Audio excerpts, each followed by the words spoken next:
चलिए आगे बढ़ते हैं, मार्केट महारती सेगमेंट की शुरुआत करते हैं। और आज के मार्केट महारती यहाँ 18 स्वदेश में है अभय अग्रवाल, पाइपर सेरेका के फाउंडर सीईओ। अभय, गुड मॉर्निंग, स्वागत है आपका, बहुत बहुत शुक्रिया। सबसे पहले मैं आपसे ये सवाल पूछना चाहूंगा कि कल शाम की पार्टी कैसी रही? पार्टी बहुत अच्छी रही। और हमेशा अजय बहुत अच्छा लगता है जब कोई मैनेजमेंट टीम एक एफर्ट करे अपने इन्वेस्टर्स स्टेक होल्डर्स के साथ इंफॉर्मेशन शेयर करने की, विजन शेयर करने की। मुझे लगता है बहुत अच्छी मार्केट प्रैक्टिस है ये। और जो कंपनीज लिस्टेड है उन्हें ये फॉलो करना चाहिए एग्जाम्पल कि आप अपने जो शेयर होल्डर्स हैं उनको एक एफर्ट करें अपने जो प्लान है, स्ट्रैटेजी है, विजन है, वो शेयर करने की। क्योंकि जितनी इंफॉर्मेशन इंटरप्ट ज्यादा करना होगी चाहूंगा रिटेल अपने इन्वेस्टर व्यूअर्स को ये इंस्टीट्यूशन बताने के के पास। लिए, आपको एक सेकंड के लिए इंटरप्ट करना चाहूंगा कि ताकि हमें पीसीआर भी स्पंदना स्फूर्ति के जो नए टारगेट्स हैं उनको चला सके। अपने व्यूअर्स को बता दूं, कल शाम को स्पंदना स्फूर्ति ने मुंबई में एक बड़ी धमाकेदार एनालिस्ट मीट की थी, शेयर होल्डर्स मीट की थी, जहां उन्होंने FY28 तक के टारगेट्स दिए थे। अभय भी उसमें शामिल थे। ऑफ कोर्स ये स्टॉक उनका पोर्टफोलियो स्टॉक भी है, लेकिन हम बिजनेस स्ट्रेटेजी की बात कर रहे हैं, स्टॉक रिकमेंडेशन की नहीं। अभय प्लीज अपनी बात पूरी करें। जी। तो अजय, मैं ये कह रहा था, एक तो मैं कॉम्प्लीमेंट देना चाहूंगा टीम को, शलभ सक्सेना जो सीईओ हैं और उनकी पूरी मैनेजमेंट टीम को, कि उन्होंने एक एफर्ट किया इन्वेस्टर्स के साथ अपना विजन शेयर करने का। और पहले उन्होंने अपना विजन शेयर किया था ईयर 25 तक, और कल उन्होंने अपना विजन शेयर किया अब 28 तक, ईयर 28। और ईयर 28 के काफी अग्रेसिव टारगेट्स हैं जो मेरे जैसे इन्वेस्टर्स को एक्साइट करते हैं कि हम बैक करें ऐसे मैनेजमेंट को जो ऑलरेडी डिलीवर कर रहा है। उनका टारगेट ऑलमोस्ट यहाँ से ट्रिपल करने का है अपना एयूएम अगले 5 साल में। और अगर इसके आसपास वो पहुंच जाते हैं, और मुझे लगता है पहुंच जाएंगे, क्योंकि मैनेजमेंट टीम में कैपेबिलिटी बहुत है, मार्केट में अपॉर्चुनिटी बहुत है, और उनके जैसा जो प्लेयर है वो पहुंच सकता है। और उसके आसपास पहुंचे तो शेयर होल्डर्स को बहुत अच्छी रिटर्न मिलेगी, इस बात की मुझे पूरी उम्मीद है। अजय, ये मेरा बाय रिकमेंडेशन नहीं है, पोर्टफोलियो में स्टॉक है, बट हम इसकी चर्चा कर रहे हैं तो इसलिए मैं बता रहा हूँ।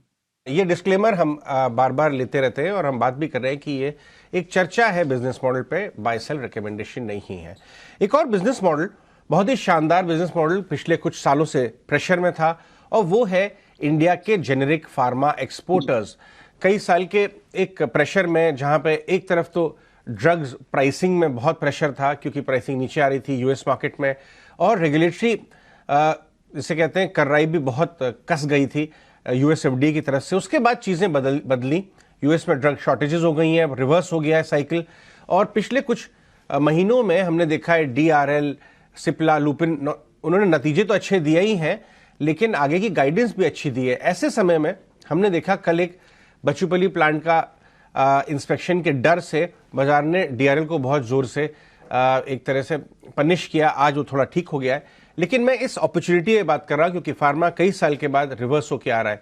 आप उसको कैसे खेल रहे हैं अपने पोर्टफोलियो में?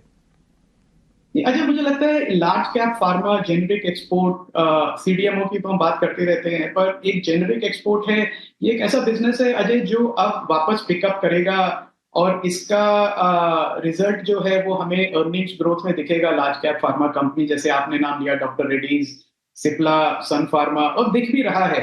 अभी भी मुझे लगता है मार्केट में काफी एनालिस्ट हैं और इन्वेस्टर्स हैं जो उनकी शॉर्ट टर्म मेमोरी इसी की है कि हर बार जब एफडीए इंस्पेक्शन होता है तो इसका मतलब ये कि एक इंपोर्ट अलर्ट आएगा और कंपनी का अपना एक बिजनेस बंद करना पड़ेगा।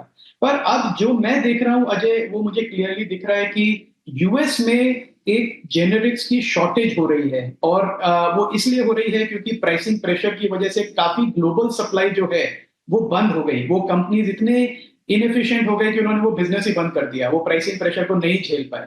पर जो हमारी कंपनीज हैं, और उनको क्रेडिट दूंगा कि उन्होंने एक एडवर्सिटी को, एक एक क्राइसिस को एक अपॉर्चुनिटी की तरह यूज किया, और अपना जो quality of production, the product range, innovation, उस सब में इन्वेस्ट किया। और अब उनको फायदा मिल रहा है, और अगले 2-3 साल मिलेगा अजय, क्योंकि प्राइसिंग पावर वापस आ रहा है धीरे धीरे। अभी भी ये कहना बहुत जल्दी है कि किस तरह से प्राइसेस बढ़ेंगे, पर जो न्यू जेनरिक्स लॉन्च है उसमें अगले 6 महीने, साल भर में बहुत फायदा मिलेगा इंडियन कंपनीज को। ये जो एफडीए के जो इंस्पेक्शंस हो रहे हैं इस समय, मुझे लगता है सिर्फ इसलिए हो रहे हैं कि एफडीए चाहता है कि इंडिया से सप्लाई ज्यादा आए। तो जो प्लांट्स हैं वो उनको ऑब्जर्वेशंस दे रहे हैं प्रोसीजरल इन नेचर कि आप ये थोड़ा ठीक कर लीजिए। उससे ज्यादा कोई इंपोर्ट अलर्ट की मुझे कोई डर नहीं है कि किसी भी कंपनी को इंपोर्ट अलर्ट मिलेगा। तो इस कॉन्स्ट्रक्ट में और जो वैल्यूएशंस हैं जो अभी इस समय अजय इतने जूसी हैं और ये सेगमेंट ऐसा है जिसने 5 साल से अंडर परफॉर्म किया है, मुझे लगता है कि पूरा pharma large cap pharma pack जो है वो एक आउट परफॉर्मेंस के लिए गियर कर रहा है अगले 1 से 2 साल के लिए।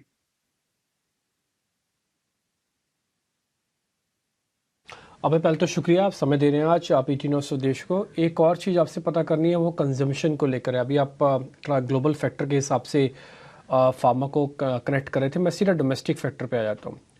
कंजम्पशन में RBI ने भी अपना टेक दे दिया, US से भी टेक आ रहा है। सभी जगह से ये समझ में आ रहा है कि इन्फ्लेशन उनकी लिस्ट से बाहर तो नहीं हुआ, बट इन्फ्लेशन को बहुत अच्छे से उन्होंने हैंडल कर लिया। तो इसका मतलब कंजम्पशन चलना चाहिए। आपकी राय क्या है? बिल्कुल चलना चाहिए डीपी। एक तो एम्पेरिकली हम देख रहे हैं, आप और मैं जब जाते हैं बाहर तो किस तरह से डोमेस्टिक कंजम्पशन में कोई कमी नहीं है। कभी कभी ऐसा लगता है कि 1-2 महीने के पॉकेट्स में कुछ चैलेंज आ जाते हैं, पर ओवरऑल मैं कहूँ तो मतलब हम 1-2-3 महीने की बात छोड़ दें, थोड़ा लंबे समय का देखें तो कंजम्पशन में हम हमारी पोर्टफोलियो में कोई कंपनी नहीं है जो कुछ वॉर्न कर रही है कि कंजम्पशन स्लो डाउन है, या किसी भी तरह का सर्विसेज और प्रोडक्ट्स दोनों का। और मुझे लगता है इसका एक कारण ये है कि एक तो global commodity prices under control है, तो जो प्राइस एस्केलेशन है वो इंडिया में इतना ज्यादा नहीं है। क्रूड के प्राइसेस वापस सॉफ्टन हो गए हैं। दूसरा, एक जो गवर्नमेंट ने डिजिटल और फिजिकल इंफ्रास्ट्रक्चर बनाया है कंजम्पशन को सपोर्ट करने के लिए, उसका भी पूरा फायदा मिल रहा है। मतलब हमको एक क्रेडिट देना पड़ेगा, यूपीआई और जो फिजिकल कैशलेस ट्रांजैक्शन जो हो रही है वो भी कंजम्पशन को ड्राइव कर रही है। तो मुझे लगता है जो जो भी कंपनीज डोमेस्टिक कंजम्पशन पे फोकस्ड हैं और अभी भी अट्रैक्टिव वैल्यूएशन पे ट्रेड कर रही हैं, वो डेफिनेटली अच्छा रिटर्न देंगे। भी रहे थे इसमें से आपके पास जो लगभग 22% कैश होल्डिंग थी वो अब घट के 11% हो गई, और आप कुछ अपॉर्चुनिटीज एग्रो केमिकल स्पेस में ढूंढ रहे हैं। कुछ हिंट दीजिए कहां पर ये पैसा पार्क होने वाला है, कौन सी इंटरेस्टिंग आपको स्टॉक से सेगमेंट्स लग रहे हैं जहां आप ये अपॉर्चुनिटीज एक्सप्लोर कर रहे हैं?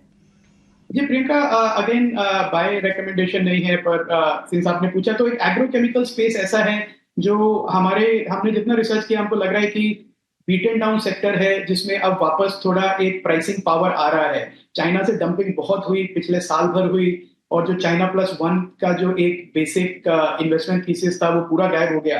पर अब मुझे लगता है कि चाइना प्लस वन को छोड़ते हैं, पर जो इंडियन कंपनीज हैं वो वापस अपना थोड़ा उनको प्राइसिंग पावर मिल रहा है जो एक्सपोर्ट्स वाले हैं। और जो डोमेस्टिक कंजम्पशन है एग्रो केमिकल का, बोथ क्रॉप प्रोटेक्शन और crop yield enhancement, farm equipment, ये पूरे स्पेस में मुझे लगता है काफी एक डिमांड रोबस्ट है और बढ़ती रहेगी, क्योंकि गवर्नमेंट का पूरा फोकस है, एक स्टेटेड गोल है गवर्नमेंट का कि फार्म इनकम को डबल करना है। और फार्म इनकम को डबल आप तभी कर सकते हैं जब आप प्रोटेक्शन और क्रॉप प्रोटेक्शन की तरफ ध्यान दें। तो हमने 3 कंपनीज ऐड करी हैं अपने पोर्टफोलियो में एग्रोकेम स्पेस में, UPL, Bayer Cropchem and Dhanuka. Mix है small cap, mid cap, large cap का। तो मुझे लगता है ये space along with generic pharma एक थोड़ा हमारा नॉन कंसेंसस बेट है, पर टिपिकली ये ऐसे बेट्स ने हमें अच्छा रिटर्न दिया है पास्ट में। तो राइट इस स्पेस पे हम फोकस हैं काफी। राइट